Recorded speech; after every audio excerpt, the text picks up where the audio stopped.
Les Camerounais d'Espagne sont très nombreux également qui vivent du côté de l'Espagne à Madrid.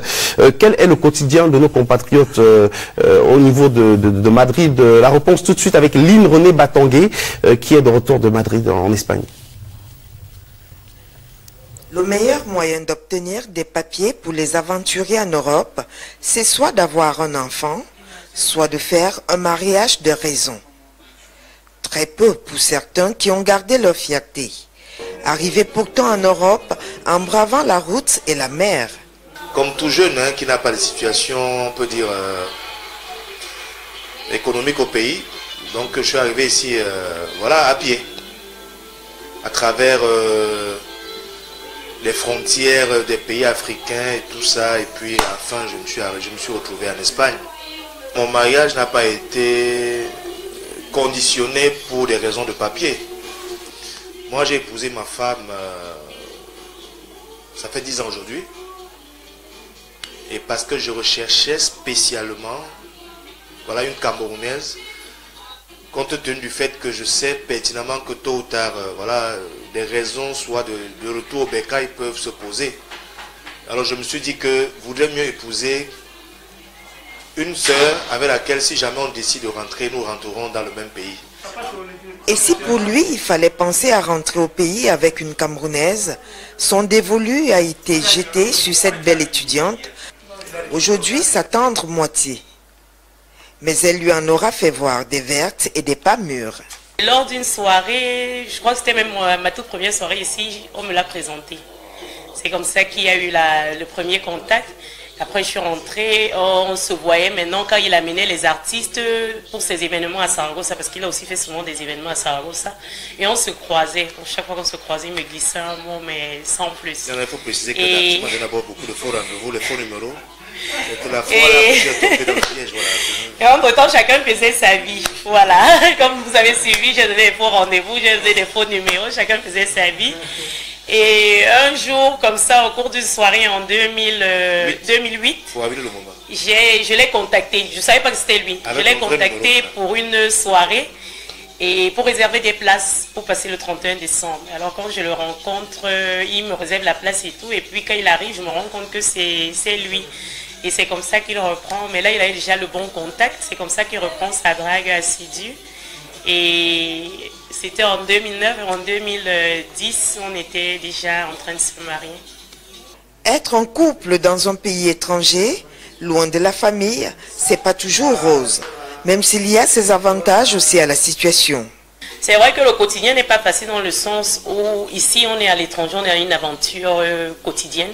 On n'a pas vraiment de la famille ici. Donc déjà, ton épouse, c'est un peu tout ce que tu as ou ton épouse, quoi. C'est-à-dire que c'est la seule personne ici que tu as comme famille. Si tu tombes, que c'est la seule personne qu'on peut appeler ou quoi que ce soit. Donc déjà, ça renforce un peu les liens, je pense. Mais aussi, c'est difficile de jumeler la vie familiale parfois et l'entrepreneuriat ou la vie professionnelle. Quand il est là, c'est lui qui fait un peu tout ce qui est encadrement des enfants, parce que moi je sors un peu plus tôt le matin pour les raisons du boulot.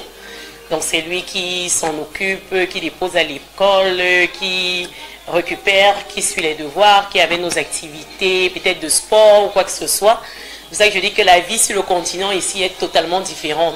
Parce qu'en Afrique, c'est généralement la femme qui fait ça, c'est la femme qui se tape ça, et puis c'est un peu comme ça qu'on a mentalisé tout le monde. Sauf qu'ici, parfois c'est l'homme qui est obligé complètement de prendre ça sur lui pour que l'autre personne ou que son épouse aussi puisse s'intégrer. Mais c'est clair qu'il faut des sacrifices de l'un et l'autre des partenaires.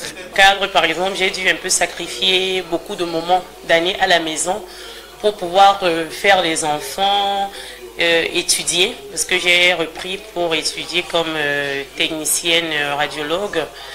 Et cela m'a pris un peu un certain sacrifice où il fallait que je sois complètement en retrait pour... parce qu'en même temps, je vivais les maternités en allant à l'école et tout. Et il ne pouvait pas toujours être là parce qu'il fallait aussi générer des économies pour pouvoir maintenir le quotidien de la maison, quoi. Heureusement, loin du pays, on garde cette unité qui fait de nous des frères et sœurs. On part du principe qu'ici, on doit se soutenir, on doit former une famille.